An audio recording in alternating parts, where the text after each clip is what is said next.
Ako po ay member ng Praying Moms na pinapamumunuan ni Mami Bessie Rios. Kung kilala niyo po siya, na DCAS po siya na broadcaster. So may invitation po ang Taytay chapter ng Praying Moms. Yung head po nila ay si Ate Itilia. Sa church nila sa July 19, Christ Life Prayer Ministry International sa may Lupang Arenda. So kung sino po yung gustong sumama dyan, mga praying moms, or kahit na po kayo ay walang anak, ako po naka-join dyan, wala naman akong anak. Bakit ako naka-join? Kasi gusto ko po matuto paano pa mag-level up at panalangin. Praying moms, pwede po kayo mag-join dyan. Okay? Sa 19, magpalista lang po kayo mamaya kay Ate Helen kung mag-join po kayo sasama. Libre po yan, libre. And, sige po. And yung ating mamaya, ating pagbibigay ng ating tithes and offering dito po sa box, meron po tayo mga white envelope. Ang white envelope po ay para sa tithes. Yan po ay, ano po yung tithes atin eh? Kung gusto niyo pa pong matutunan ito po sa tithes, meron tayong booklet dyan. Pwede niyo uwi.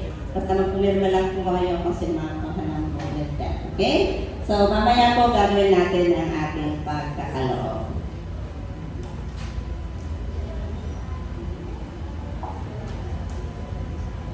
Yung prayer time po. Sa prayer time natin, isasama natin yung mga panalangin tungkol dun sa mga concerns and yung naka-flash kanina sa ating mga prayer partners. Ayan, good morning po sa lahat. Sige po, makiisa po kayo sa ating corporate prayer and patuloy na idalangin po natin ang ating mundo, bansa, ang pamilya natin. Kaya, sige po, taimtim po tayong manalangin. Sabay-sabay po tayo, magkaisa po tayo. Kung ano rin po yung nasa sa loob nyo na kailangan yung ipanalangin, sana niyo po. Sige po, let's pray po. Holy Spirit, samahan niyo po kami, Panginoon. Lord, ito po yung pagkakataon, Panginoon, na mapanalangin kami sa iyo, malapit kami sa iyo, Panginoon. Lord, hindi kami karapat-dapat, pero narito po kami lumalapit sa iyo. Unang higit sa lahat, Lord, patawarin niyo po kami sa Panginoon sa aming mga nagagawang kasalanan, Panginoon. Lord, kayo yung Diyos na mapagpatawad, kaya Lord, alam namin, dirindin niyo yung aming mga panalangin, Panginoon. And Lord, patuloy na dinudulog natin sa iyo, Panginoon, ang aming mundo, Panginoon. Lord, magkaroon po ng tunay na kapayapaan, Panginoon. At kaayusan po sa lugar po sa Middle East, Lord, na maging magkaroon na po ng pagkakaisa ang lahat ng bansa na ito, Panginoon, na nagkakaroon po ng sigalit pa rin. Pero Lord, alam namin, kayo yung Diyos na makapangyarihan sa lahat. Kaya, Lord, papagitnaan ka sa kanila, Panginoon. Patuloy na bigyan niyo sila ng pagmamahalan, Panginoon, lahat ng namumuno sa lugar na ito, Panginoon, sa bansang ito, Lord God. And patuloy, Lord, na ma-establishment po, Lord God, yung langis, patuloy na bumaba na po in Jesus' name, Lord God. Lord, alam namin, Lord, na kayo nakakakita ng lahat, Lord God. Lord, na yung mga mapaneho, yung mga nagpapakarga ng mga gas, Lord, na nahihirapan na po, Panginoon. Pero Lord, kayo yung Diyos na nagbibigay ng kaayusan, Lord God. Kaya alam namin, Lord, patuloy na papababain mo po yung langit, Lord God. Salamat, Panginoon. Salamat. And Lord, revival din po, Lord, sa lahat ng mga bansa. Patuloy, Lord, na Lord, na lumapit po kami sa iyo, Lord God. Kasi, Lord, wala pong imposible sa iyo yung aming mga panalangin na ito na alam namin, dirindin niyo, Panginoon, ang bawat panalangin namin, Panginoon. Kaya, Lord, revival, more revival pa po, Panginoon, sa aming mga bansa, Panginoon. And lalo tingin po sa aming bansang Pilipinas, Panginoon, Lord. Kita niyo po, Panginoon, yung nangyayari sa aming bansang Pilipinas, Panginoon. Alam namin, Lord, na hindi niyo po babayaan ang aming bansang Pilipinas, pinangako niyo po yun, Lord. Mahal niyo po ang aming bansang Pilipinas. And patuloy, Lord, na i-restore niyo po, Lord God, ang aming nasasalanta po ng lindol, Panginoon.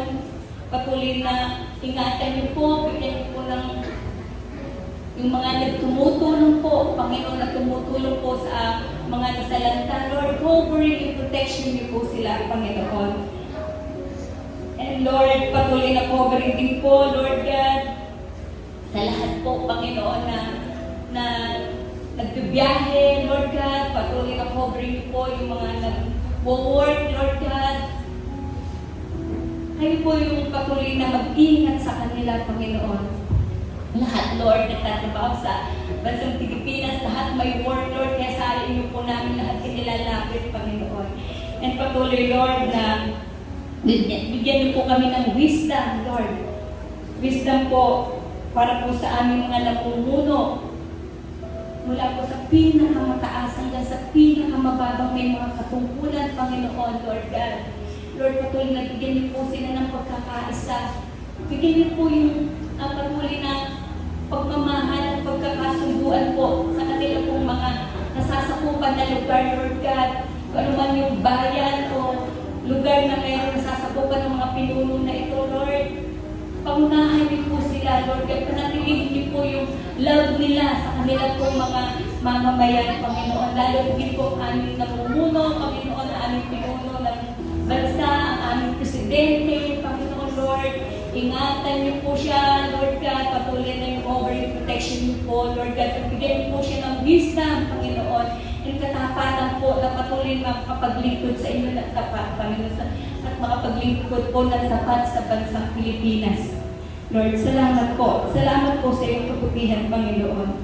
Patuloy na, Lord, yung kaayusan po, Lord, ng kaayusan po at kalagayan po ng politika. Lord, bukas, Lord, dinudulog po namin sa iyo kung ano man po yung mangyayari, Panginoon, Lord. Kayo yung makakakita, buksan niyo po, bigyan niyo po ng wisdom, Lord God. Yung hearing bukas po, Lord, alam namin, bibigyan niyo po ito ng katagumpayan para po kung sino po yung nararapat talaga, Panginoon. Lord, kita niyo yung nangyayari, Panginoon, sa aming bansang Pilipinas. Sa inyo po namin inilalapit, Panginoon, wisdom, knowledge, and Lord, peace, Panginoon, kapayapaan po, Lord God, sa aming mga politiko, Panginoon. Sa lahat, Lord, maging sa mga fake news na ito, Lord, nire-review namin, Panginoon, anong fake news na pinaparating, Panginoon, nire-review namin ito, Lord God. Alam namin, Lord, kayo yung Diyos ng mga pangyarihan sa lahat, co-cover niyo po, Lord God, yung lahat, Lord, ng nararapat, Panginoon, para sa iyo, Lord. Yes, maraming salamat po sa iyong kabutihan, Panginoon. And Lord, sa aming family church building, Lord God, sa bawat pamilya ng CSD family, Lord, patuloy, Lord, na panatilihin niyo po, panatilihin niyo yung aming prayers full, Lord God. Panatilihin niyo po yung pagkakaisa, Panginoon, sa kanilang lagi po sa aming mga tahanan, yung pagmamahal po, Lord God. Lord, tulungan niyo po kami. Tulungan niyo po ang bawat pamilya na manatili po yung love, Lord God. Yung pagkakaisa, Panginoon, and respect, Lord God. Kapayapaan, Lord God. Lord, salamat sa iyo. Dahil kayo yung Diyos ang kapangyarihan sa lahat, Panginoon. Taayusin niyo, Panginoon, ang bawat pamilya. Aayusin niyo, Lord God, na patuloy kami lumapit sa iyo, Panginoon. And Lord, tulungan niyo kami na ma-share namin, Lord, yung kabutihan niyo sa aming kapwa, hindi lang sa pamilya, kundi sa aming kapwa, sa aming makakaharap, kung sino man yung aming makakausap, Lord. Yung puso niyo, maging puso po namin, Panginoon. Tulungan niyo kami, Lord God. Alam namin, Lord, na hindi kami karapat-dapat sa iyo, pero Lord, tumatapit kami. Tulungan niyo kami na maging mabuting anak ninyo, Panginoon. Salamat, Lord, sa patuloy, Lord, na iniingatan niyo kami ang buong family, Lord, yung covering, yung protection, Panginoon, Lord. Alam namin na kayo yung patuloy, Lord, na kumikilos, Lord God. And Lord, sa lahat ng may mga karamdaman, Panginoon, Lord, dumalo yung kagalingan. Kagalingan, Lord God. Kung sino man po yung sumasakit, yung sikmura, likod, Lord. Yung tuhod, Panginoon, Lord, healing flow, in Jesus' name, healing flow, Lord God. Maraming salamat, Panginoon. At dinudulog din po namin sa iyo, Lord God, yung pangangailangan po ng aming church, Lord. Lord, batid niyo itong pinapagamit niyo sa amin na Jasmine events, Lord. Kita niyo yung pangangailangan, Panginoon. Alam namin kayo yung Jehovah Jireh, Lord, na nagpapatuloy, nagbibigay, nagpuprovide ng aming mga pangangailangan, Panginoon. Kaya, Lord, sa ito namin pinagkakatiwala, Lord God, ang aming mga pangangailangan, Lord, na kayo po lahat ang mag-provide, Panginoon, maging sa bawat pamilya na narito, Panginoon, Lord God, na yung pangangailangan yung provision, Panginoon, ang aming tanging dalangin, Lord God. And Lord, sa aming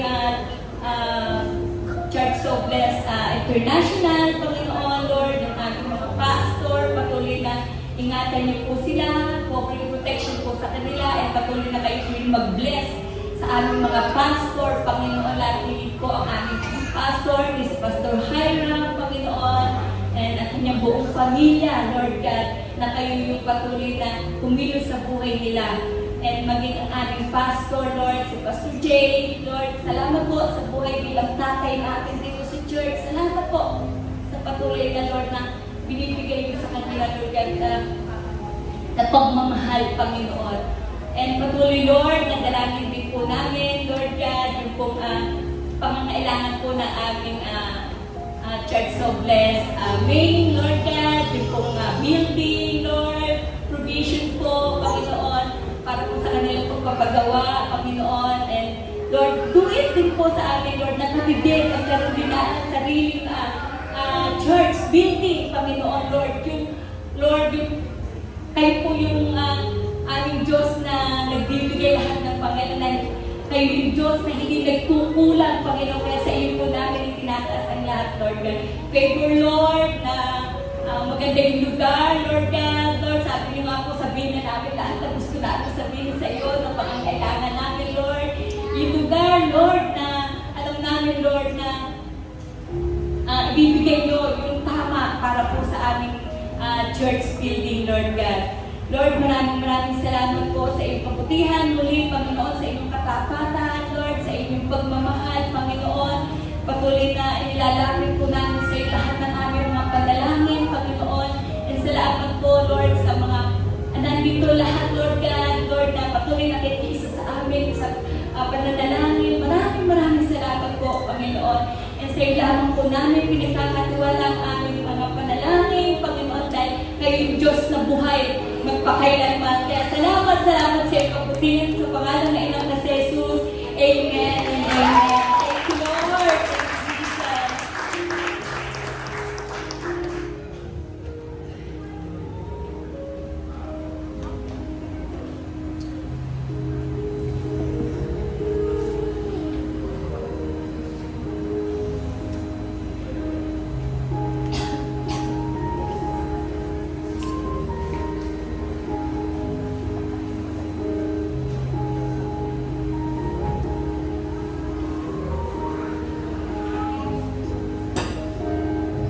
Good morning. Pakibanding nga yung katabi mo rin. Good morning.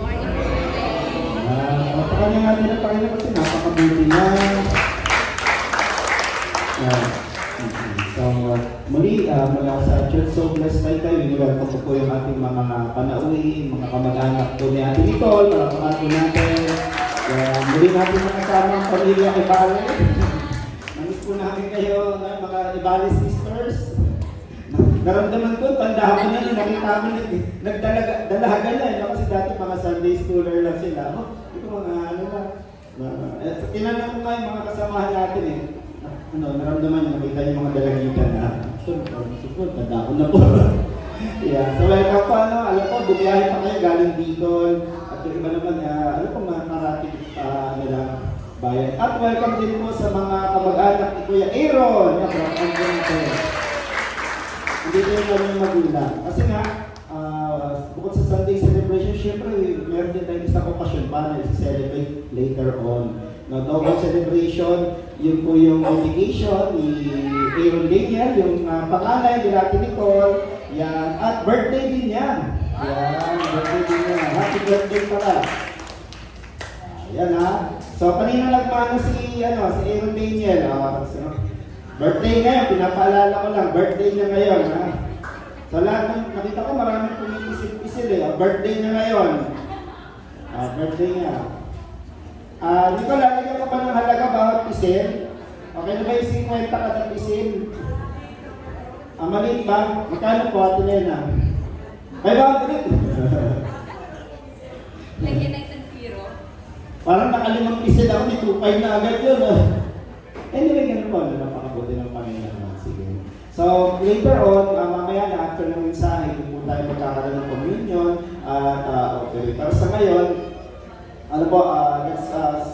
let's establish ourselves and be ready for the word of the Lord. Let's pray. Manalangin po tayo bago natin pag-aralan at siya sa atin po yung salita ng Diyos.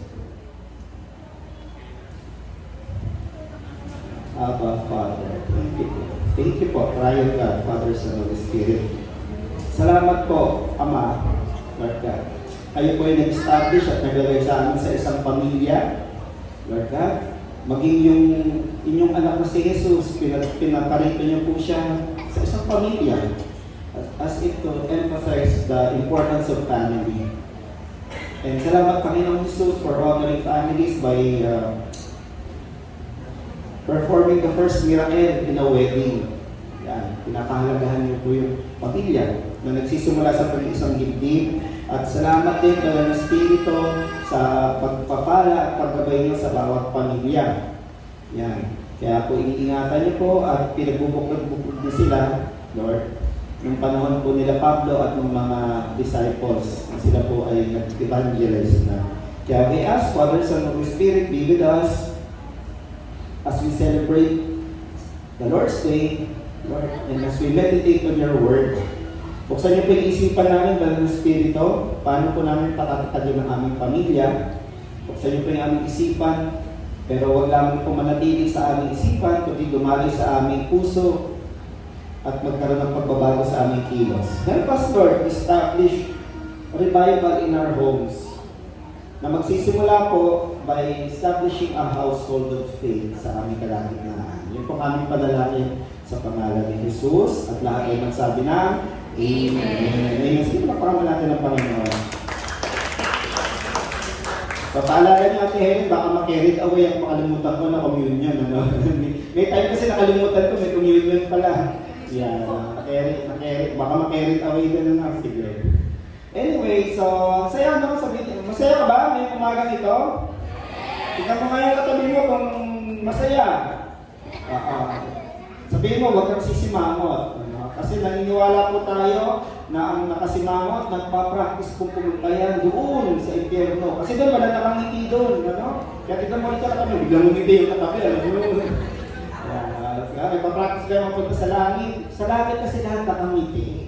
Diba? Kasi kasama mo ang Panginoon doon. Pero alam niyo ba, nang bago pumunta ng langit, pwede natin pababain ng kalangitan sa ating kalagitnaan. Hindi lang sa church, particularly sa ating tahanan. Kaya nga ang turo ni Jesus na panalangin, ganito kayo mananalangin. Ama namin na nasa langit, sambahin ang ngalan mo, mapa sa amin ang paghahari mo. Sundin ang loob mo dito sa lupa, tulad ng sa langit.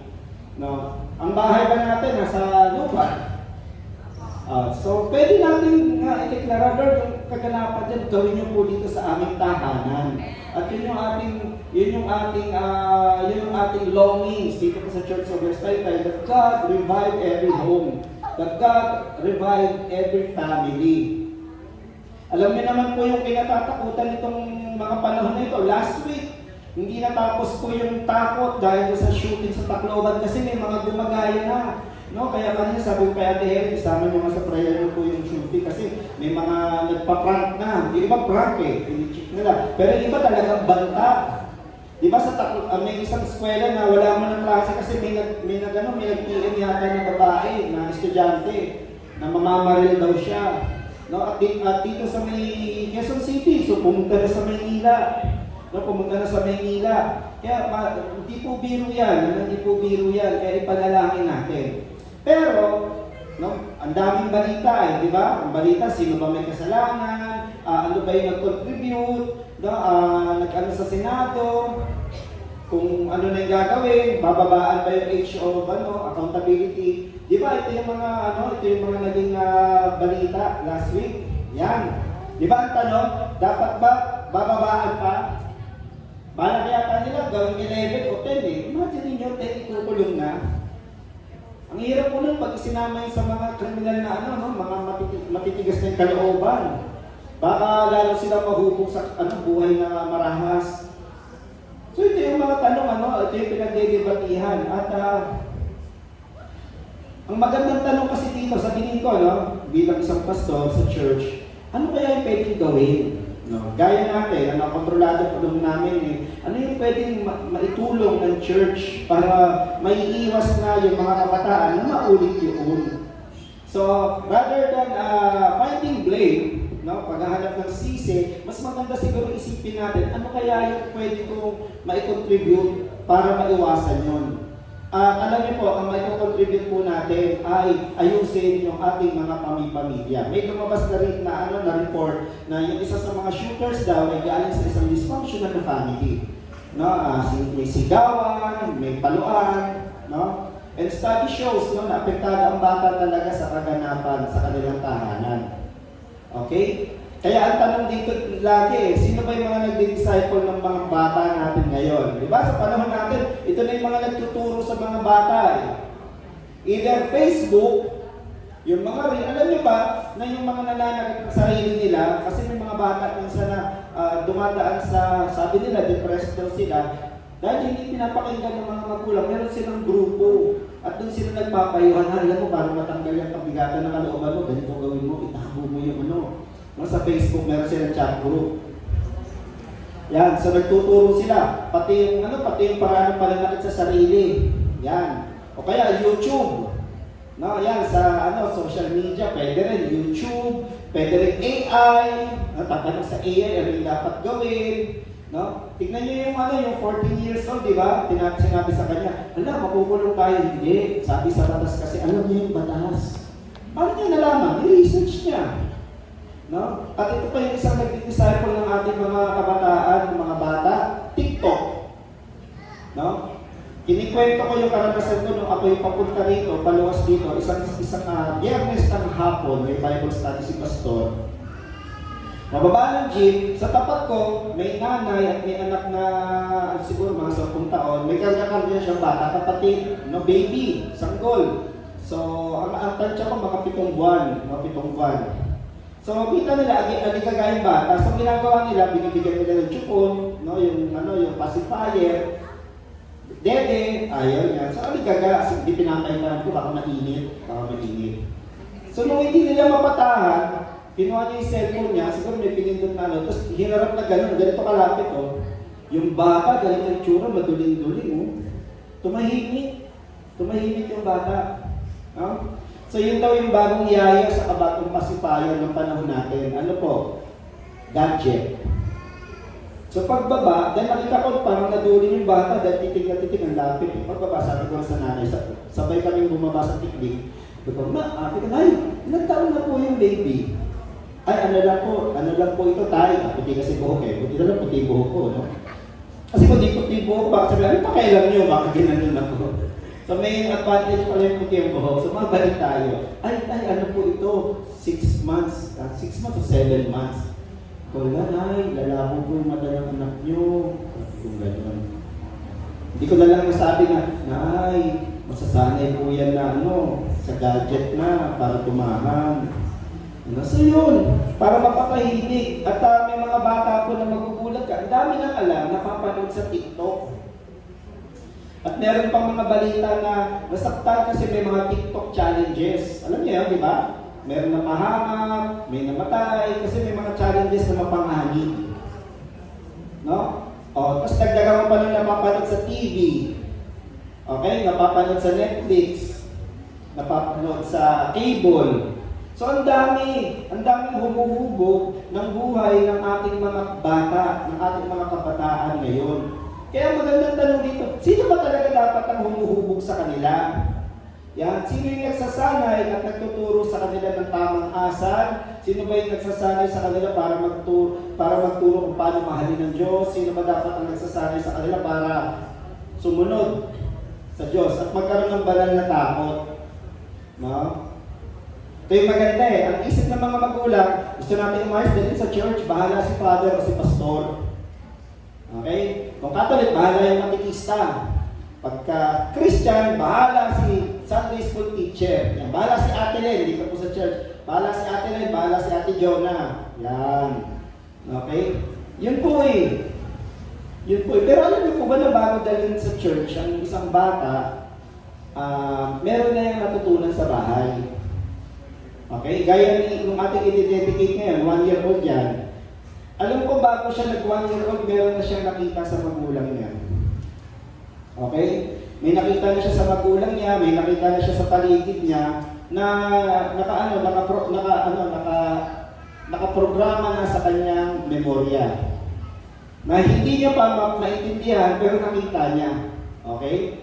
So madaling salita, bago pa man dalhin yan sa simbahan o bago pa i-enroll sa school, pastor, matututo yan. Alam niyo, 3 years old pa lang, pinapasok mo sa eskwela eh. No? Pero bago dalhin sa eskwelahan, meron na mga natutunan yan. Meron na yung nahagip. Meron na yung sugat. No? Nasugatan siya emotionally. Buo na yan o may lamat. Bago pa mandalhin sa church o bago pa mandalhin sa eskwelahan. Yun ang lagi kong sinasabi.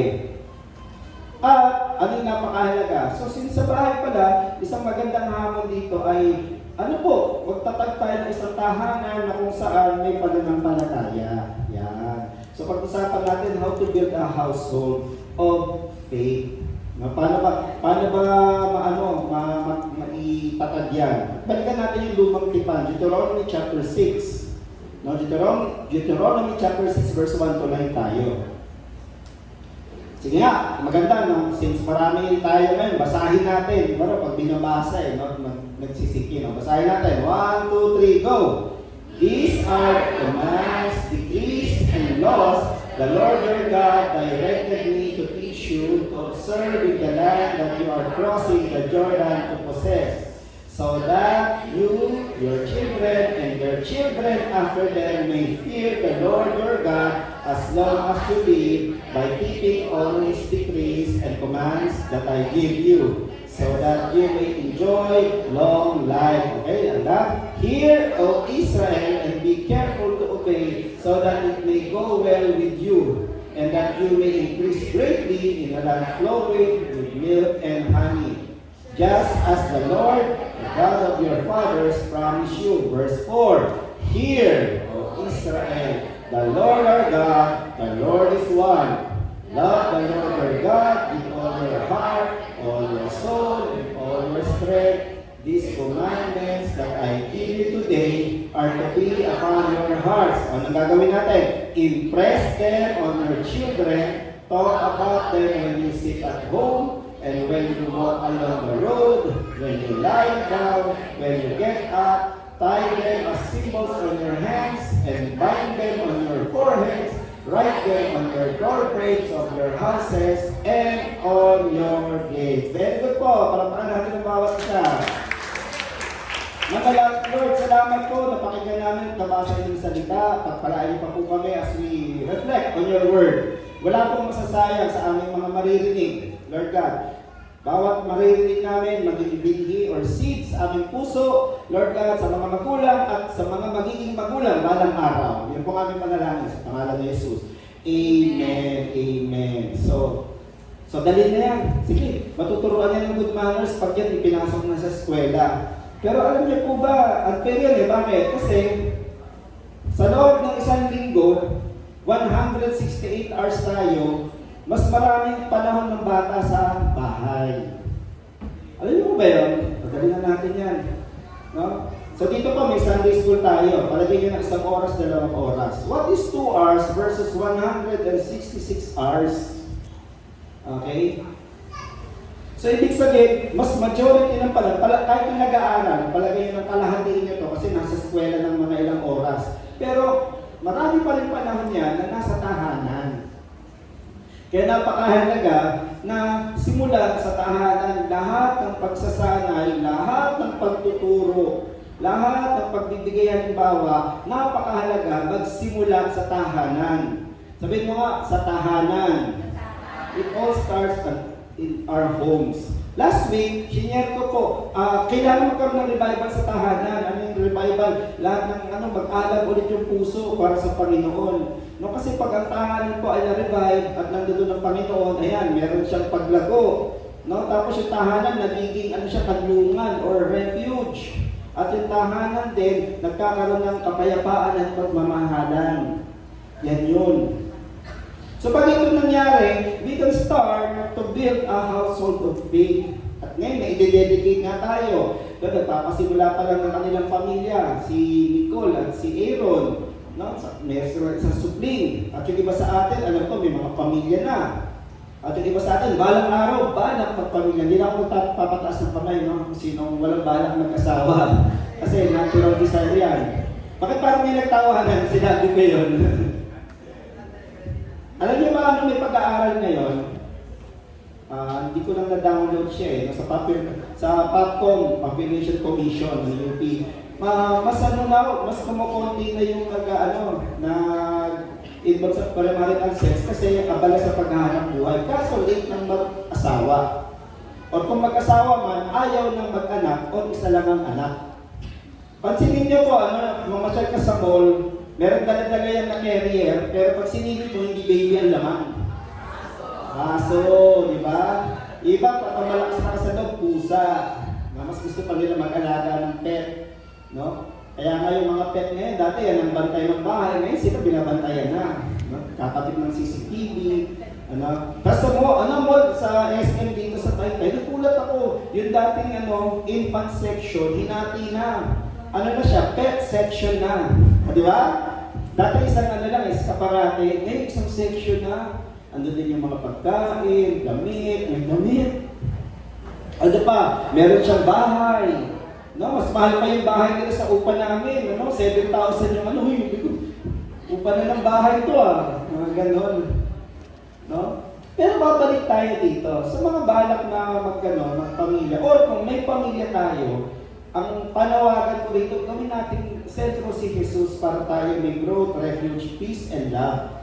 At sa ganon, ang mangyayari po dito, makapagtatag tayo ng isang tahanan na punong-puno ng pananampalataya sa Diyos. Bakit kailangan ng pananampalataya?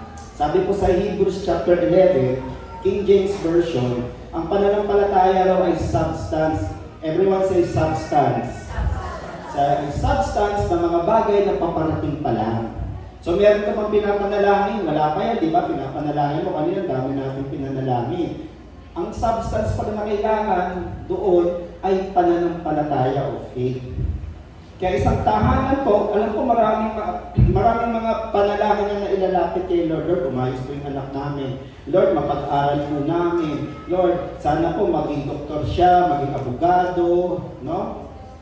Balang araw, maging presidente ng Pilipinas. Pinapanalangin niyo ba yung mga anak na, balang araw, maging mga leader? Kailangan po ng mga bagong leader. So yun ay mga paparating. So ano pala yung substance o kailangan doon? Pananampalataya. Kaya napakahalaga that we establish a household of faith. Bakit? Kasi napakahalaga yung isang tahanan na punong-puno ng pananampalataya sa Diyos. Ngayon, ano po ang isang tahanan na may pananampalataya? Or yung pananampalataya po yung substance ng pamilya. Yan ang gusto kong i-share ngayong lingkong ito. Unang bagay dito, ang isang household of faith ay isang lugar na kung saan may commitment sa pagmamahal sa Diyos. Yan. At isinasabuhay yun, hindi lang sinasabi. No? Sinasabuhay, pinapractice yung pagmamahal sa Diyos. Balikan natin yung binasa natin. Sabi dito, Hear, O Israel, the Lord our God, the Lord is one. Love the Lord your God with all your heart, soul, and with all your strength. These commandments I give you today are to be upon your hearts. So hindi lang para sa isip, hindi lang siya konsepto. Siya ay siya ay lifestyle. Everyone say lifestyle. Ito po itong passage na ito, 4 and 5, ang tawag po dyan sa Israel, Shema. No, Shema. Minimemorize sila yan. Kasi yan ang utos sa kanila. Mahalin mo ang Diyos, mahalin mo ang kapwa. Di ba sinamaris nga ni Jesus ito tinanong siya. Sabi niya, Lord, tinesting siya. Ano po yung pinaka-greatest na commandment? Di ba? Kasi ang dami, ano nyo kung ba tinanong yun? Kasi 600 to 700 po kasi yung utos na sinusunod sa Israel. So sa dami nun, tinanong siya, ano po ba yung unahin namin dapat? So sinabi ni Jesus yung Shema. Sabi niya, love the Lord your God with all your heart, mind, soul, and strength. Ibig sabihin, mahalin ng Diyos ng buong pagkatao. Sabi ni Jesus siya ng una. At ang pangalawa, mahalin mo ang kapwa, gaya ng pagmamahal mo sa sarili. Yan. So every time they recite the Shema, they remind themselves, pinapaalalahanan nila ang sarili nila. Kasi alam niyo bakit? Kasi sa paligid po nila, nagpa-practice po yung mga iba't ibang lahi ng pagsamba sa iba't ibang Diyos. Mga sila, mga polytheists. Ano yung polytheists? Ang dami nilang Diyos. May Diyos sila sa ani, may Diyos sila ng fertility, may Diyos sila ng panahon. No? Gaya sa Egypto, 10 Diyos yung deal ni Lord. So ito, para paalala sa kanila, itinabi kayo. Isa lang ang Diyos niyo, ako yun. Yan. Kaya ito ay paalala sa kanila. Yan. So bukod sa paalala, napakahalaga na yung pinapaalala natin sa buhay natin, ginagawa. Kaya ang isang tahanan, ang isang household of faith, yung commitment mo sa pagmamahal sa Diyos, pinapractice po yung love. Na pinapractice yung love. Kaya makikita natin, the home is an important place where the love of God is shown and taught. Hindi po yung tinuturo ni Pastor Lang at ni Ate Len, o ni Ate Jola, o ni sister, o ni brother. Kasi bago pa dalhin niya sa school, bago pa yan isimba, nakita na niya sa magulang niya kung paano niya mahalin ng Diyos. Alam niyo kung paano? Una ko, nagsisimba ba yung paglinggo? Kita ng bata yun. Kaya may mga bata, hindi na sana magsimba ng linggo. Bakit? Hindi nagsisimba yung magulang eh. O kaya, tuwing wala ako magsisimba, tuwing kinsenas katapusan. Bakit? Para magpasalamat sa sweldo. Okay? So, kita ng bata yun. Yung pagmamahal pala kay Lord, conditional. Ayan. Hindi niya maipaliwanag eh. Ba't kailangan magsimba? Ba't hindi nagsisimba si nanay, si tatay? Paano pa? Paano pa na ipapakita yung pagmamahal sa Diyos? O, kakain na. Paghain, kain na ka. Kain na ka. No? So doon, pinapakita ko rin pagmamahal sa Diyos. Paano? Lord, salamat po sa pagkain. Salamat po sa pagpapala na pagsasaluhan namin.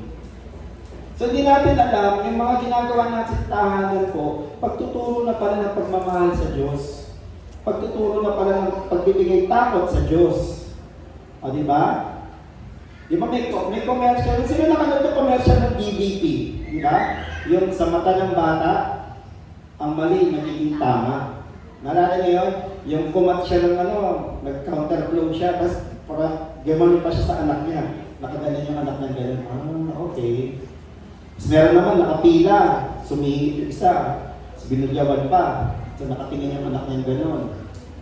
So ganun din po. Yung the way we communicate or relate with the Lord, nakikita na absorb ng bata yan. Kaya yung tahanan po, importanteng lugar yan kung saan unang matutunan ng pagmamahal sa Diyos. No? Gusto natin matutong magdasal ng bata, pakita kung paano magdasal. Gusto po natin matuto yung bata magsimba, isimba natin sila. Kasi hindi pa nila kaya magpunta ng simbahan eh. Okay? Hindi pa nila kaya At ang napakalaga rito, provide the right model. Yun yun.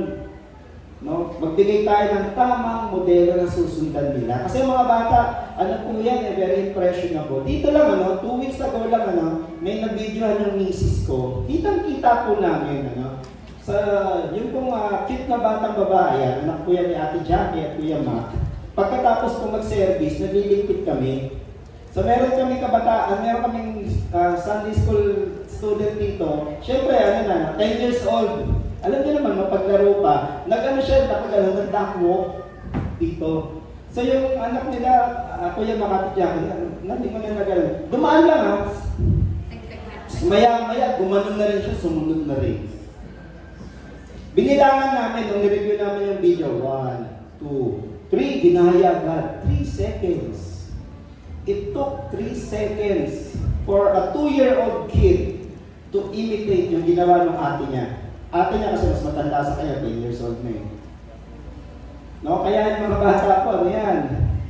Huwag niyong sabihin na wala kang isip yan. Pero, nagre-record na po yan sa memory, kaya hindi niya mabigyan ng kahulugan. Halimbawa yun, ginaya niya, hindi niya kahulugan nun. No? So sa amin naman ng misis ko, may commercial doon, yung Red Horse, yung rock and roll. Ayaw na ayaw ng misis ko yun. Tinitignan ko yung catalog ng macro, may macro pa noon. May nakita ko doon na yun nga, yung alam na yun. Na paano? Kasi rock and roll. Hindi ko alam, nakatingin pala yung pamangkin niya na 2 taon na 3 taon sa likod ko. Sabi ko, rock and roll. May meron ko, rock and roll! Uy! Dito. Tagalit na siya, uy! Ba't yan? Rock and roll, tita! Rock and roll! Kaya yung naman lumalayo, kung kailan, yung mga bata, kung kailan mo pagbabawan, lalo ka nang gagawin. Di ba? Sinabi lang ang huminto, rock and roll, tita! Rock and roll! Tapos palit yung boses kasi palayo eh. Rock and roll! Hindi niya maintindihan kung bakit wagi. Hindi pa niya maintindihan. Sa madaling salita, we provide the right model inside the home. Mga magulang, tayo po yung una nilang tinitingnan dahil wala kasi ng konsepto ng Diyos. No? Sa kanila po, tayo yung God figure. Kaya napakahalagang hamon dito, be the kind of parents that they want to walk in your shoes. Nagagayahin tayo. Diba? Minsan, paglaki ko, gagayahin ko yung tatay ko. Yan. Pero alam niyo po ba, na may pagkakataon na kahit ayaw nilang gayahin, nauulit nila yung ginagawa ng magulang. No, ang tawag po doon, repetition compulsion eh. May ginawang pag-aaral. Ano yung pastor? Halimbawa po, may kilala ko, nakita niya, yung tatay niya, laging binubugbog yung nanay. Tapos yung tatay niya, laging, mahirap po pag ang lalaki nagger, no? Talagang konti ko, gano'n na. So, tinanong niya sa isip niya, sa kanyang batang isipan, paglaki ko hindi ko gagayahin ito. Lo and behold, nung nagkapamilya na, naulit. Bakit ganon? Bakit ganon? Na-absorb niya eh, nung bata pa lang siya. In such a way, na without thinking, nag-autopilot siya. Yun ang mahirap. Pag nakikita ng bata, dahil hindi pa niya ma-sense, tama ba yan o mali, nag-autopilot, gagayahin na lang. Kaya mga magulang at mga future ng mga magulang, provide the right model. Yun yung utos dito. Gusto natin kung mahalin ng ating mga anak ng Diyos, magkaroon sila ng takot. Tayo ba mahal natin ng Diyos? Tayo po ba ay may takot sa Diyos? O kung meron, meron po, paano natin pinapakita yun? Paano natin pinapakita? Kasi yung pagmamahal sa Diyos, hindi lang siya yung sinasabi o tinuturo. Ang pagmamahal sa Diyos po ay minomodelo. Okay? Minomodel sa pa. Anong model? Naglalakad ng gano'n? Labawak ba? Labawak? Hindi. No? Papakita natin sa kanila paano ba? Ano yung itsura ng pagmamahal sa Diyos? Yun nga, papasalamat na tayo. Paano yung pagmamahal sa Diyos? Pag-iwas sa kasalanan. Yan. Paano ba yung pagmamahal sa Diyos? Pagpananalangin, pasasalamat. Yun. No? Ano pa? Yung commitment to love God, mahalaga yan kasi nagbibigay po yan ng espasyo para yung presensya ng Diyos manahan at hindi lang bumisita. Ang gusto po natin, manahan ang presensya ng Diyos. Hindi siya bumisita lang sa bahay natin, kundi manatili.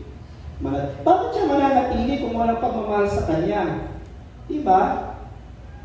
Tayo po ba, makakatagal po ba tayo sa, halimbawa, umattend ka sa isang okasyon, pero feeling mo hindi ka welcome.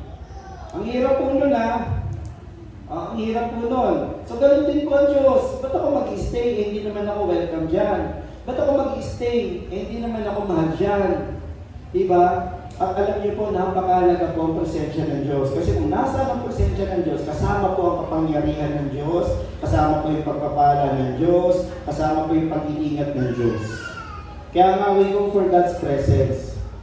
Sinabi ni Jesus yan John 14:23. Sabi niya, if anyone loves me, he will obey my teachings. Sabi niya ganun. At ano yung mangyayari?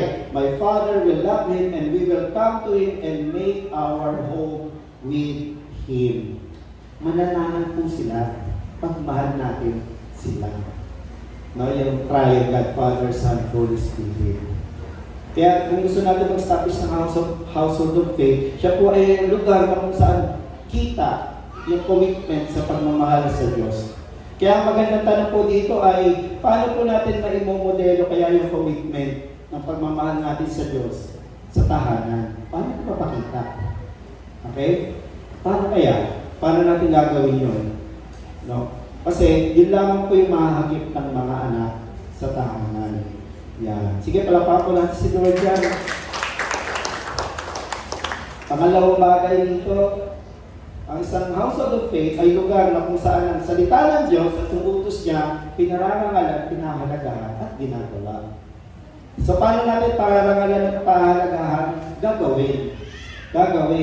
Okay? So, dito rin niya. These commands, decrees, the Lord God, directed me to teach you to observe in the land that you are crossing the Jordan to possess, so that you, your children, tingnan nyo, you, magulang, anak, apo, at ano pa, yung susunod na henerasyon, and their children after them may fear the Lord your God as long as you live by keeping all His decrees and commands that I give you, so that you may enjoy long life. Sino rito gusto long life? Taas ang kamay. Ano? Ayaw iba, ayaw ko ng long life. Hindi, gusto pastor, lagi ng pansin pag birthday eh. Di ba? Gano'n, ano? Long life. At sinanay, long life noodles ba yan? Happy birthday noodle. Isa pa lang sikreto po ng long life po, ano, sa mga bata, mahalin ng magulang. Pero dito sa lahat, enjoy long life, sundin yung utos ng Diyos. Sundin yung utos ng Diyos. Nung pinag-iisipan kayo, oo nga naman ano. Kasi kung susundin natin yung utos ng Diyos, hindi natin papatayin yung katawan natin. Diba? Hindi natin aabusuhin. Yan. So, kanina in-advertise natin yung seminar, matututo tayong pagpahingahin yung katawan natin. Diba? Kung ano gusto natin ng long life, hindi natin bubulagin yung mata natin. Paano bubulagin, Pastor? Binge watch. Walang tulugan. No? Tatapusin yung 13 episodes ng isang K-drama. May kilala akong gano'n, ano? Tinatapos, sira yung mata. O kaya, paano? Hindi na matutulog, puro games. Yan, gano'n. So, tipis kumalis. No? Kung alam natin na dapat ingatan yung sarili. Diba? Ang Diyos naman po minsan ganun, pagka nagano tayo, ayun yung nakakatuwa sa tao. No?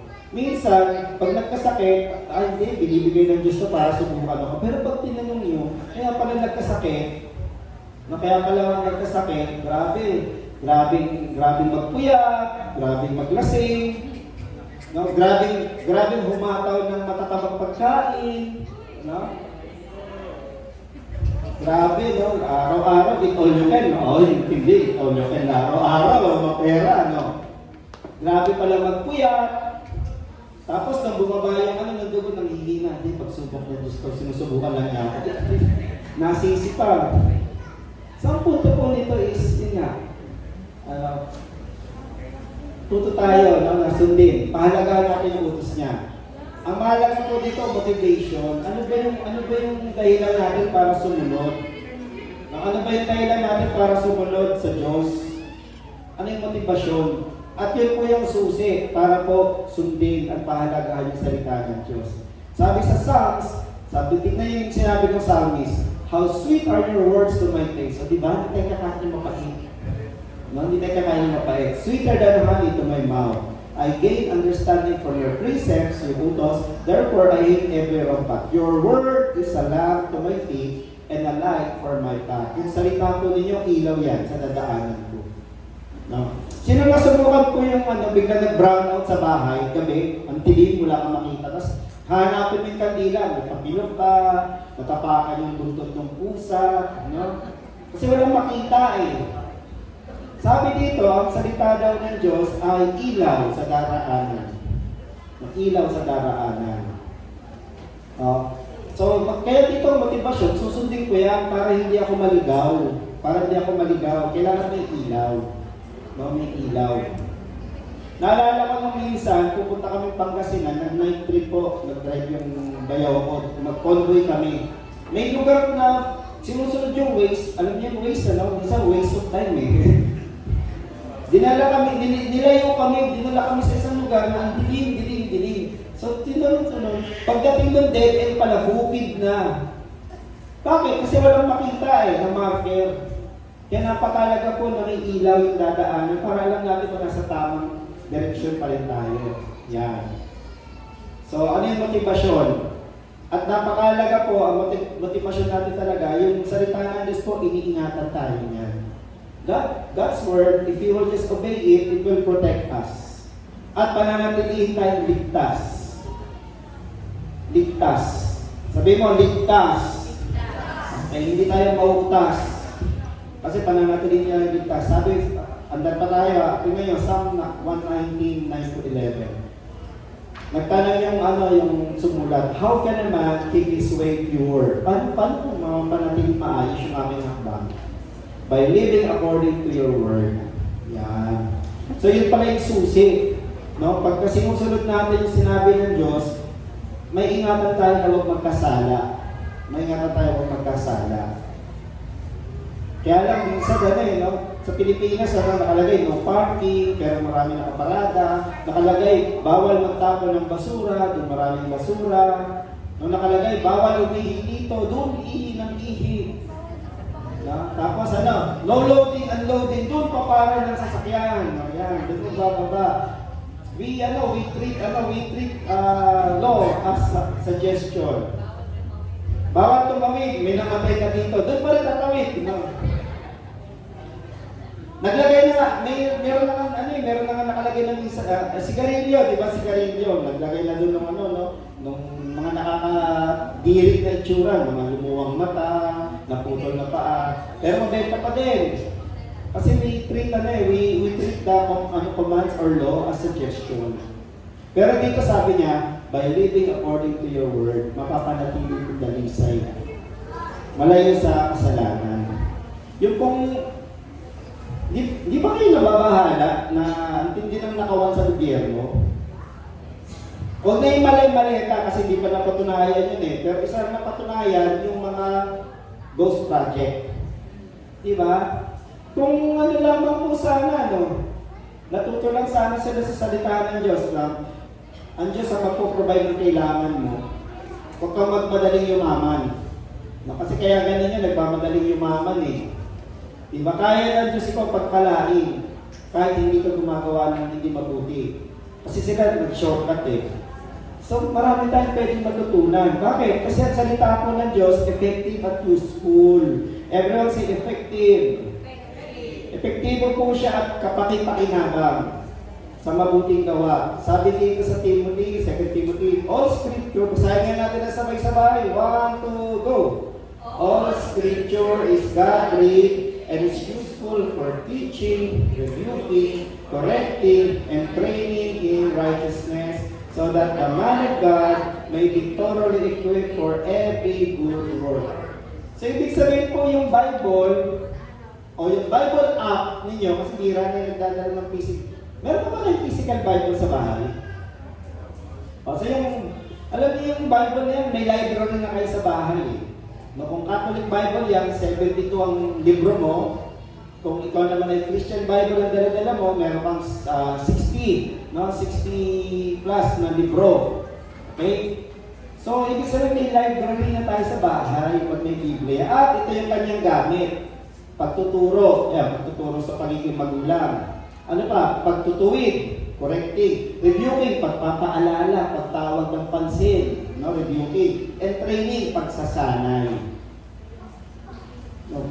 Kung magiging seryoso lang tayo sa pagbabasa at pagsunod sa salita ng Diyos, ayan yun eh. At tayo ay magiging equipped for good works.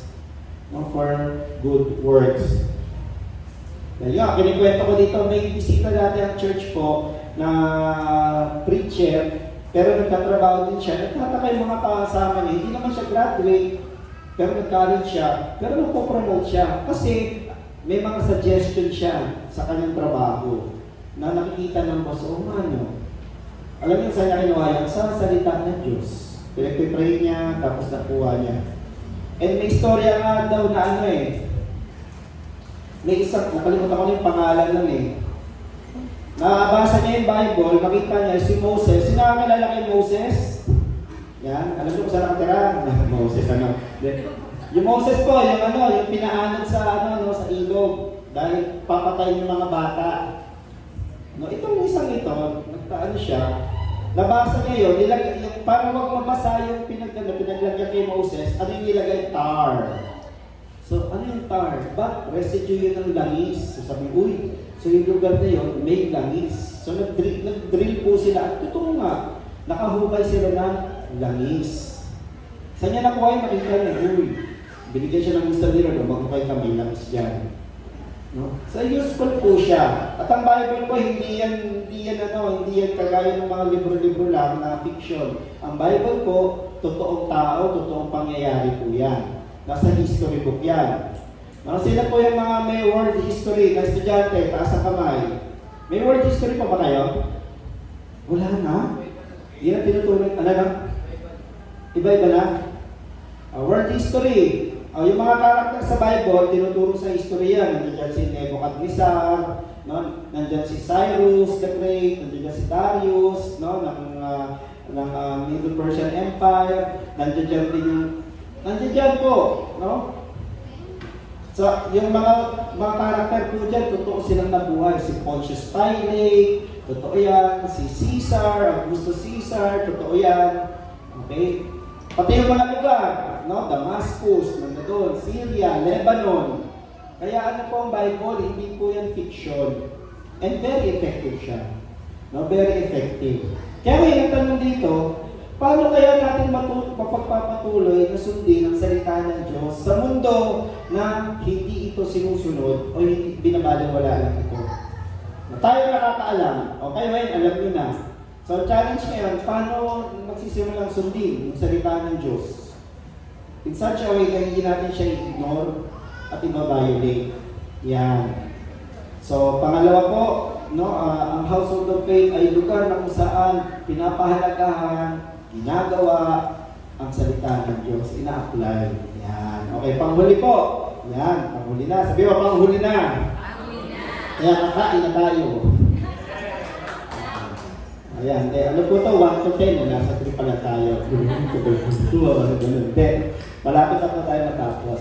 So, siya ay pinapakita yung commitment ng pagmamahal sa Diyos, pinapakita po yung pagpapahalaga at pagganap ng salita ng Diyos. Pangatlo po, kung saan po yung ugat, spiritual roots, na itatanim at napalalago. Ibig sabihin po, may training sa transfer, may pagsasalin. Yun nga, sabi ko po, ang pagsasanay nagsisimula sa tahanan, hindi sa school, hindi sa Sunday school, sa church. Kasi bago padali ng sanggol, pag lumaki-laki yan sa church, may natutunan na yan sa bahay. Okay, may natutunan na po yan. At dito galing yan. Sabi niya, impress them, ito. Impress them on your children, talk about them when you sit at home. Tingnan nyo, no? Bago sabihin ng Diyos ito, inutos niya muna sa mga magulang, ikaw na muna ang matuto niyan. Mahalin mo ako. Ikaw na muna matuto niyan, umayos ka muna. Then, ituro mo yan, impress, ibig sabihin, itatak mo sa anak mo. Tapos paano? Talk about them when you sit at home, when you walk along the road, when you lie down, when you get up, tie them as symbols. Write them on the door frames of your houses and on your gates. Ano ibig sabihin yan? Diligently use every opportunity to train and equip children para magkaroon sila ng pagmamahal at takot sa Diyos.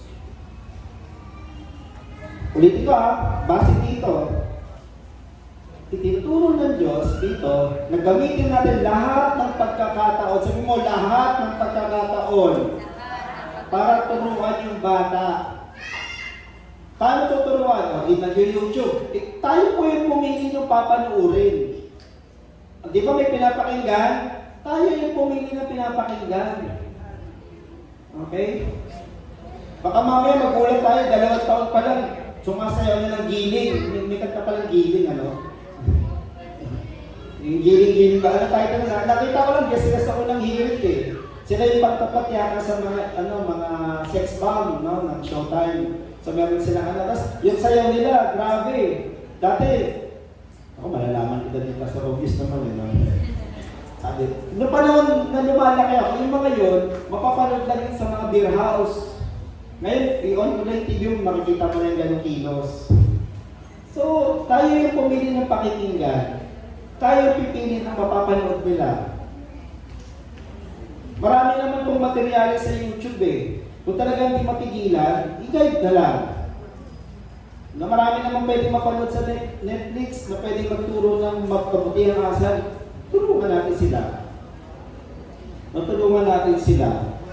May kaibigan kami na pastor, naalala ko nung bago kasal kami ni Ate Len, in-entertain namin sila doon sa condo ng tita ni Ate Len. Nanonood kami, hinahanapin, baka mag-ising yung anak nila, yung anak namin. Basta yung kwento nila, hindi kami nanonood ng ganyan, ng bakbakan, pag-ising yung anak nila.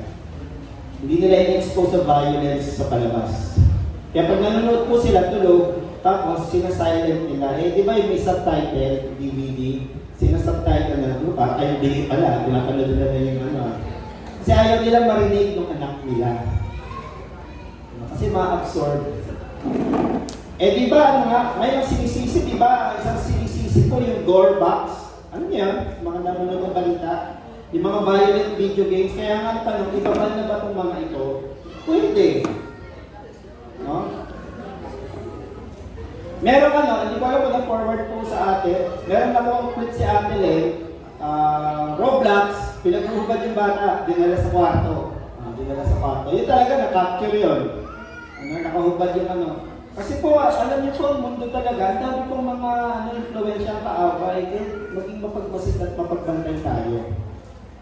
Napakalaga, bawat opportunity to train and equip children, gawin natin para mahalin ng Diyos. Tayo po yung maglalapit sa kanila. Paano? Gawin ko ang bahay, gawin ko yung bahay ng discipleship center. Yan yung ibig sabihin nito. Sana po yung pagsasanay sa bahay din. Kasi ganito, sige, dinala natin sa Sunday School, dinala natin sa Christian Daycare, dinala natin sa catechism class, kung Catholic po. Isang oras lang yan dun eh. So pag uwi sa bahay, ano na naman na-expose nila? Saan sila na-expose? Naikwento ko po yung unang assignment namin noon. Nagtaka kami kasi Sunday School, may merienda. Ano yung merienda? Yung mga panchi bar, gano'n, yung mga, ano ba yun? Lemon Square, tagal na yan eh. Kulat kami, pagkabigay doon, tapon dito, tapon doon. Tapon ha? Di ba tinuro nyo na yun, itapon sa basura, pero sa kanila automatic. Yun. Ngayon, inobservan mo yung mga magulang. Bible study, may dala-dala ng supot, pag gano'n, binitawan na lang, tinapon na lang. Kasi malawak yung bakuran eh. Sabi ko, doon nakuha ng bata. Doon nakuha ng bata. Tapos may isang ano din po, may isang instance, may dinalaw akong tahanan. Nakiramay ako. So habang nakaupo kong gano'n, nandun yung isang bata, I think 1 or 2 years old siya. Kasi wala pa lang magsalita. So tuwang kami nung tita niya. May nagulat ako, tumitin na yung bata. Yung tita na kausap ko, gulat na gulat yung mata, nakatingin sa akin, tintin yung bata. Di ako naman, patay mali siya pa, manigit si pastor eh. Sige ko rin. Mamaya ganun naman na rito, ang tining eh. Ba't mo sinasabi? Hanggang sa nung sinabi ulit yung ay, nagmumura siya. Oo, nagmumura siya. Saan nagmumura? Siya na-observe mo ba yung mga magulang, minsan. Alam niyo kasi pag naturalize sa amin, minsan pagkausap mo, nawawala sa vision, lumalabas eh. Okay, so naririnig nila sa mga magulang. Naririnig nila sa mga magulang. Kung nakikita nila, no? Kaya maganda, gamitin natin bawat opportunity to train them. Ano yung sasabihin, pag nagugulat, ano yung sasabihin, pag naiinis. No? Ano yung gagawin? Yan. Diligently use every opportunity. Kasi discipleship center po ang tahanan.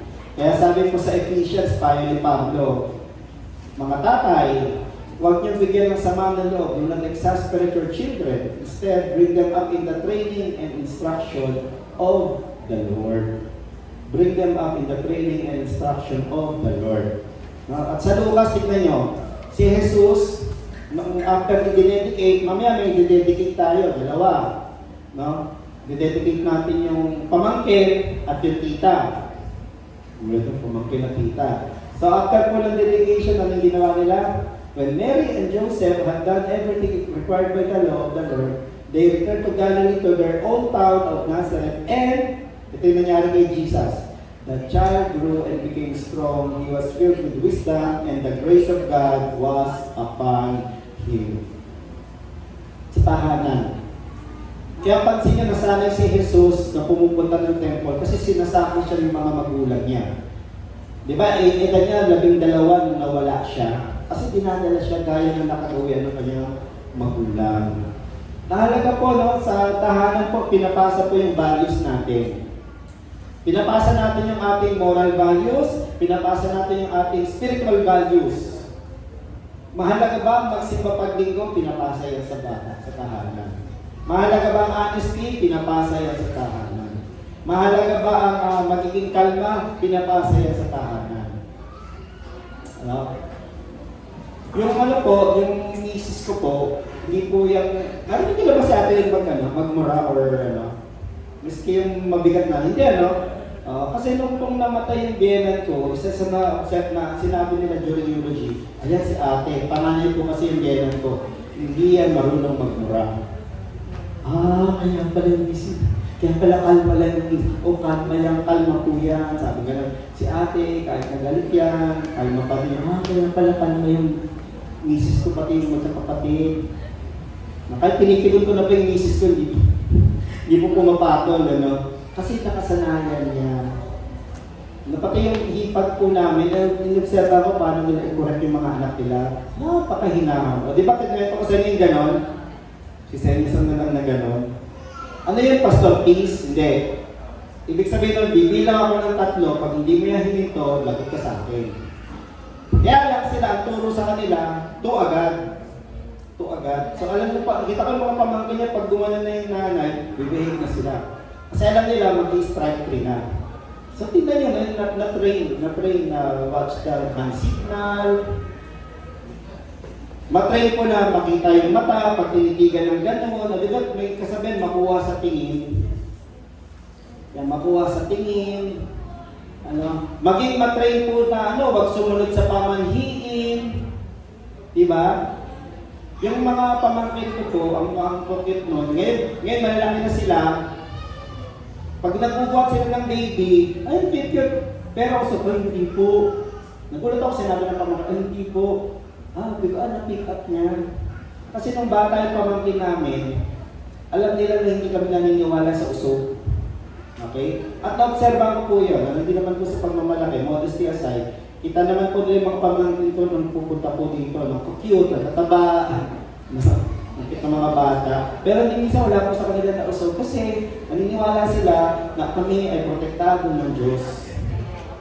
Okay? At hindi kami naniniwala sa pamanhiin. Yan. So na-pick up nila, bakit? Tinuro ng magulang. Bakit? Tinuro ng tito nila. Bakit? Kasi pastor yung tito nila. Na nataon lang na. Pero ano po yung ibig sabihin nun? It is in the home that parents pass on their values. Hindi lang values pati po yung kinalaking ugali. Yan. Pinapasa yan. Pinapasa sa mga anak. Yan. Kaya po sa Timothy, last verse na po tabi, I thank God whom I serve as my forefathers did, with a clear conscience as night and day, I constantly remember you in my prayers. Kausap ni Pablo si Timoteo. Tapos ito, recalling your tears, I long to see you, that I may be filled with joy. I have been reminded of your sincere faith. So napaalalahan siya ng pananampalataya ni Timothy. Saan galing? Which first lived in your grandmother, Lois, in your mother Eunice, nanay, and I am persuaded now lives in you also. Saan nanggaling po yung pananampalataya ni Timoteo? Pinasa ng lola sa nanay, yung nanay pinasa sa anak. At kung babasahin niyo pa po yung sulat ni Pablo, pinaalalahanan niya rin, kayong mga may edad na babae, kayo yung magturo sa nakababatang babae.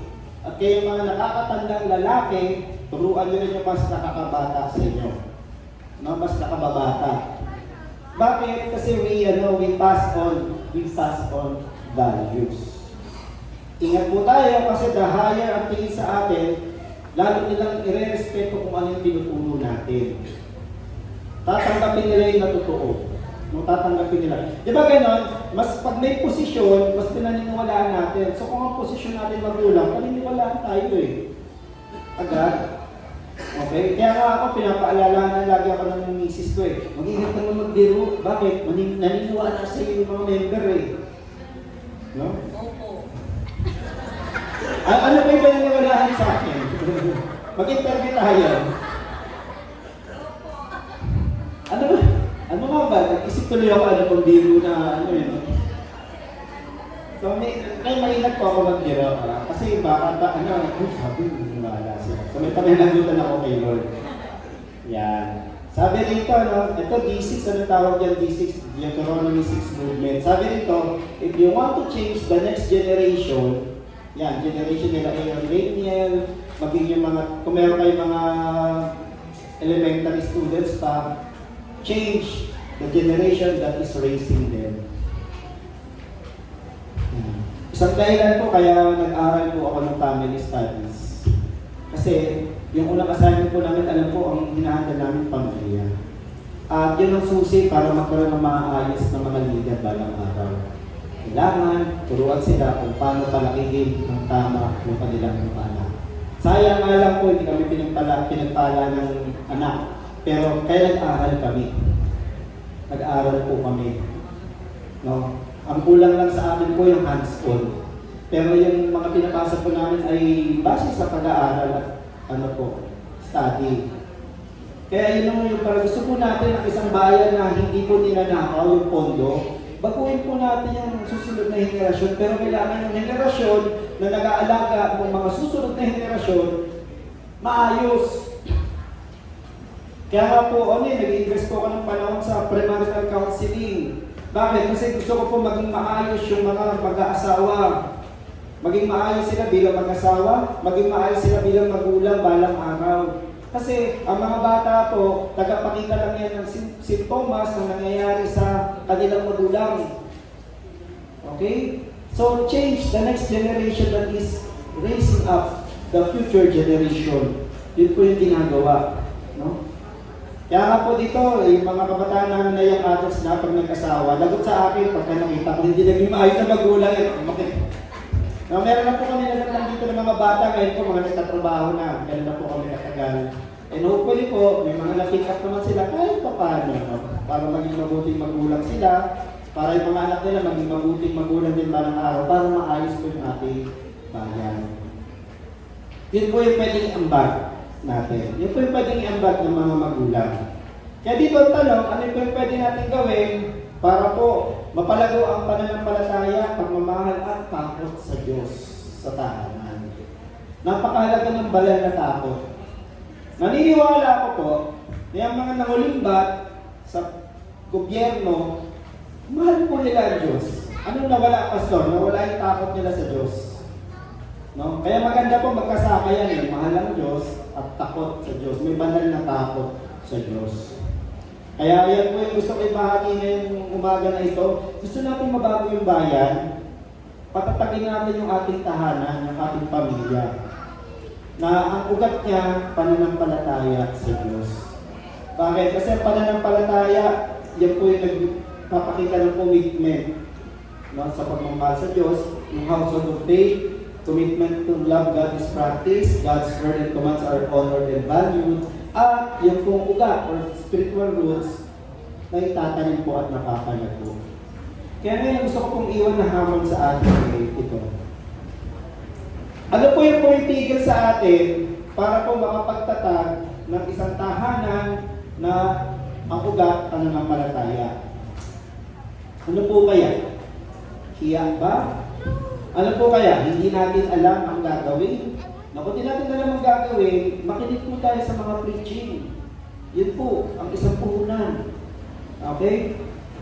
Ano pa? Hindi. Iba yung paniniwala ko pa sa okay. So ano kaya? Ano kaya? Ano man yan, gusto ko pong ipaalala, napakahalaga po. Yan. Malaki yung contribution. Gusto natin maiwasan yung mga shooting sa school, magtatagpo tayo ng maayos na tahanan. Gusto po natin mabawasan at mawala yung pangangulimbat, ayusin po yung mga susunod na henerasyon. Alam po, isa sa mga halimbawa na gusto-gusto ng si Mayor Vico. May kilala po ba? Huling termino na niya ngayon sa Pasig. Pero kung uugatit, ang laging sinasabi, maganda yung pagpapalaki ng magulang niya. Okay? Tapos ang isa pa po na, ako lang naman po, hindi ko i-endorse ito. Pero ang isa nakita ko maganda rin ang pagpapalaki, yung mga Aquino. No?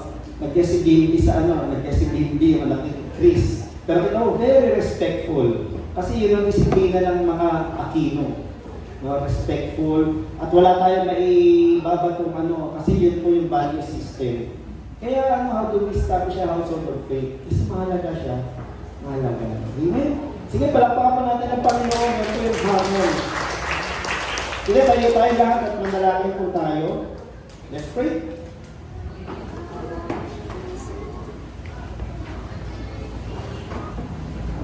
Panalangin po natin ang bawat tahanan, bawat magulang, no? Bawat magulang, na tumugon po, no? Tumugon po. Let's pray. Gusto natin ng maayos na bayan, ilapit natin sa Panginoon ng ating mga pamilya, ating tahanan. Kasi bahagi po yan ng ating lipunan. Let's pray. Salamat po, Ama. Nangusap na po kayo. Salamat po, Jesus, na may pagkakataon po kami na patuhin ng mga pangyayari kasi po, tinubos niyo kami ng imbalan na dugo. Salamat po, Holy Spirit. Kayo yung bibigay sa amin ng kalakasan, ng talino, kung paano po magbago. Kaya pagdalanan po namin, Lord, help us to establish a household of faith. Tulungan niyo po kami na gawin yung aming tahanan, sentro ng pagbabago, tungo sa kabutihan. Lord God, tungo sa kabutihan. Bayaan niyo po, Lord, na lahat ng narinig namin, hindi po ito masayang, hindi po ito matuyo. Lord, it's not about religion, but it's about relationship with you, Lord God. Na yung mga narinig po namin, maiis sa buhay po namin. At nawa, every parent present here, Lord, step up to the challenge of training, molding, and passing on good values sa kanilang mga anak sa susunod na henerasyon. Lord. At sa mga future parents naman na naririto rin, ganun din po, Lord God. They step up to the challenge, Lord God, na sila po yung may responsibilidad, Lord God, na humubog. Sila po yung may responsibilidad na magturo. Sila po yung may responsibilidad na magpakilala sa inyo, Panginoon, sa kanilang mga anak, Lord God. We commit every home dito, Lord. We commit every home, every family to you. In Jesus' name. In Jesus' name. In Jesus' name. In Jesus. Sige po, let's make a commitment of our families to the Lord. Bilang panimula po, establishing a household of faith. Yan. Lumapit tayo sa Kanya. Ayan. At sabihin natin, sunod mo ba rin sa akin? As we recommit our homes, our families to the Lord, sabihin natin, Panginoong Jesus, patawarin niyo po kami sa aming mga pagkukulang, pagkakamali, pagkakasala, Lord God. Patawarin niyo po kami kung bilang mga magulang, kami po ay nakapagbigay ng hindi maayos na halimbawa. Salamat po sa inyong pagtanggap sa amin. Salamat po sa inyong pagpapatawad. Hihingi po namin ang inyong paghuhugas ng banal na dugo. At nire-recommit po namin ang aming pamilya sa inyo. Inaanyayahan po natin kayo, pumasok po kayo sa puso namin, mga magulang. Sige, sabi mo, imbitahan mo kami ng Panginoong Jesus, inimbitahan kita, tinatanggap kita. Sabi mo, tinatanggap kita sa aking buhay bilang Panginoon at tagapagligtas.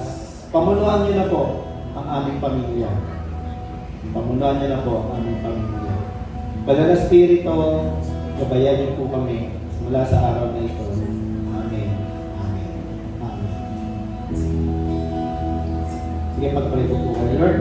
Sa mga sumunod po sa panalangin ngayon, tinataas po sila sa inyo, Lord God. Salamat po for their decision to establish a relationship with you, to dedicate and establish their families under your care, Lord God. Patuloy po namin, Lord God, susundin at pagpupursige po kami na maging maayos sa pamamagitan ng pagsunod sa inyong mga utos. Yan po ang aming panalangin sa pangalan ni Jesus. Amen. Amen. Amen. Sige, lapakan natin ang panalangin. Sige po, makakap po tayo sa gayi at we'll proceed with the communion. Yan, sige, makaupo tayo. So it's the first Sunday po. Pag first Sunday po, we have our Lord's Supper. Yan. Sige, bago i-distribute, panalangin muna natin ang ating mga pagsasaluhan po. Panalangin muna natin bago i-distribute. Panalangin tayo. Lord, salamat po dito sa mga bunga na ito. Bunga ng lupa na aming pagpapakti-paktian, pagsasalusaluhan. Thank you, Lord, for the bread which we will partake. Pinagpala niyo po ang lupa, kaya meron kami pagsasaluhan ng mga tinapay. At salamat po, pinagpala niyo ang lupa, kaya po may bunga ang puno ng ubas na aming iinumin. Kaya we pray, Lord, bless and sanctify this communion elements na aming pagsasaluhan as we commemorate the Lord's Supper. Yun pong prayer namin in Jesus' name. Amen. Sige po, serve na po kayo. Bali, sabay-sabay po natin kakainin at iinumin yan. Huwag po muna kainin o inumin. Yan.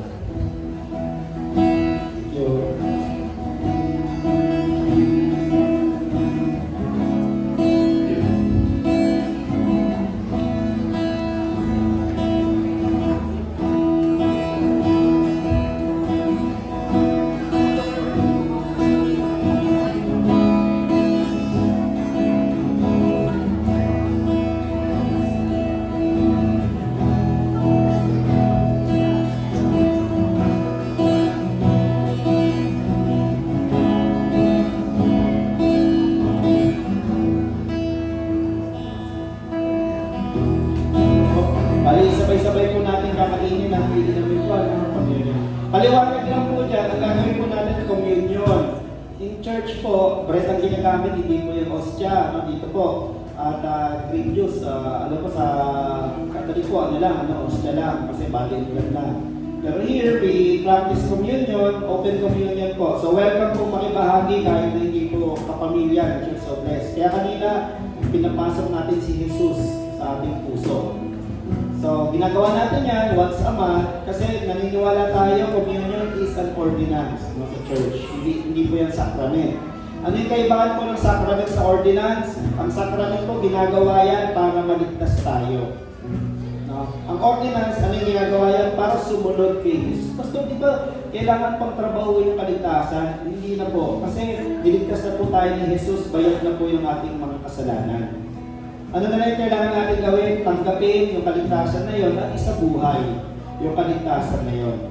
And here we practice two ordinances, communion, saka baptism, water baptism. Mamaya ipapaliwanag ko po kung ano yung baptism at dedication naman. Pero ito lang ilang paalala sa mga makikibahagi sa atin.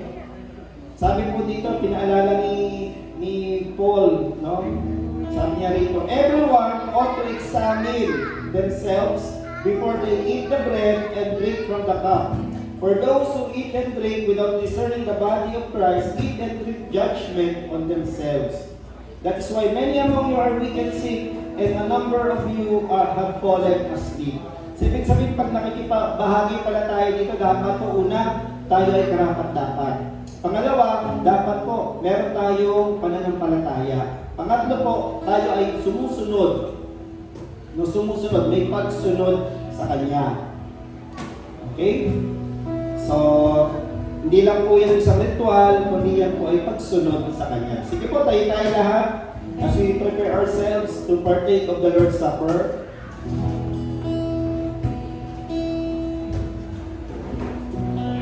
Sabi rito, whoever drinks or eat in an unworthy manner will be guilty of sinning against the body and blood. So kung tingin natin, meron tayo pang kasalanan na hindi nasabi kanina, ilapit natin sa Panginoon. Alam po, may mga sumunod sa panalangin. So kapatid, ngayon bago ka makisalo dyan, set things right before the Lord. Sabihin mo, Panginoon, patawarin niyo po ako sa mga kasalanan na ito. Patawarin niyo po ako sa mga kasalanan na ito. Patawarin niyo po ako sa mga naisip. Patawarin niyo po ako sa mga nadama, damdamin. Patawarin niyo po ako sa mga nagawa na hindi po nakaayon sa inyong salita. Patawarin niyo rin po ako sa mga hindi ko ginawa na dapat gawin ko rin. Sabi kasi yan sa salita ninyo, nagkakasala din po kami pag meron kami dapat gawin pero hindi namin ginawa. Kaya lumalapit po kami at aming inaasahan po yung inyong pangako that if we confess our sins, you are faithful to forgive us and wash us of any infirmity, Lord, any guilt, Lord God, any sin, huhugasan niyo po kami.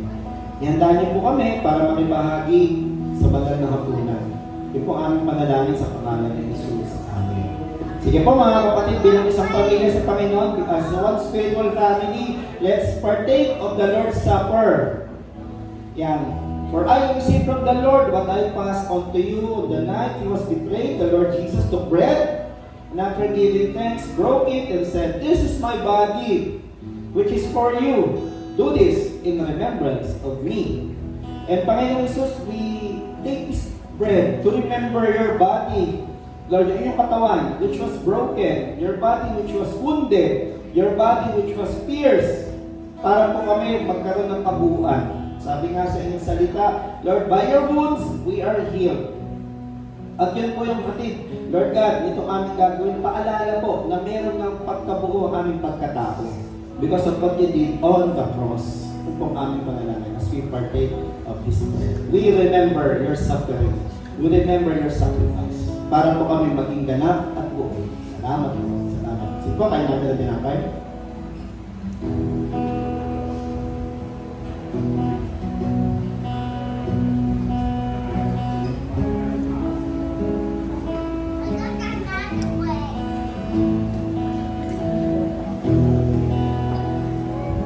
And Lord, we claim healing. Kagalingan po, as we partake of the bread, dumalay naman kagalingan sa mga may karamdaman dito sa aming kalagitnaan. sino po yung may dinadamdam sa kanilang katawan, healing flow. In Jesus' name. Healing flow, Lord, mula sa bunggunan hanggang sa talampakan, Lord. Mula sa labas ng katawan hanggang sa kaloob-looban ng kanilang pagkatao, healing flow. Sinusuway po namin, Lord God, high blood pressure, mataas na uric acid, any pain, no, may iniindang karamdaman, kirot, discomfort, healing flow. Kung meron pong unusual growth, Lord, may findings ang doktor, healing flow. Kaya sa susunod na check-up po, makita, uy, nagbago. At kapatid, kung ano man yung karamdaman mo, claim mo na yung kagalingan sa karamdaman ngayon. Sa pangalan ng Jesus. Amen. Amen. Sige, patuloy po. Tayo. In the same way, after supper, he took the cup. Then after giving thanks, gave it to his disciples and said, "This cup is the new covenant in my blood. Do this whenever you drink it in remembrance of me." Sa Panginoon Jesus, ginagawa po namin ito ulit bilang pagsunod at pag-alaala sa inyong ginawa, Lord God. Sa aming pag-inom, maalala naman namin, Lord, na dumaloy ang inyong dugo para kami ay tubusin. Dumaloy po ang inyong dugo para kami hugasan sa aming kasalanan. Nawa maalala po namin sa pag-inom na ito, available po lagi, Lord, ang inyong paglilinis, Lord God, sa amin. At meron na po kaming hamon at responsibilidad na mamuhay ng may kaayusan. Yan po ang aming panalangin. Sige po, let's partake of the cup.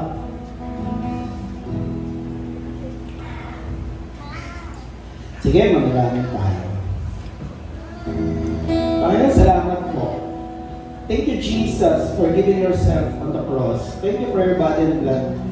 Lord God, ginunita po namin ang iyong sacrifice, Lord, so that we can live in victory. At nawa, Lord, as we partake of your body and blood, may we be reminded, Lord, to live from that victory. Hindi po kami mamumuhay for victory, kundi we will live out of the victory of the cross, Lord God. That makes us all conquerors in your name. Salamat po. Yan po ang aming pinasasalamatan sa pangalan ni Jesus. Amen. Okay? Pasa niyo po yung cup niyo dito. Okay, sa kailangan po, may proceed po doon sa ating tithes and offering.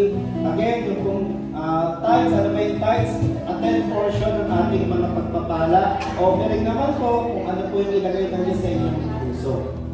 Again, sa mga hindi naman po, sanay, okay lang po, no? Pero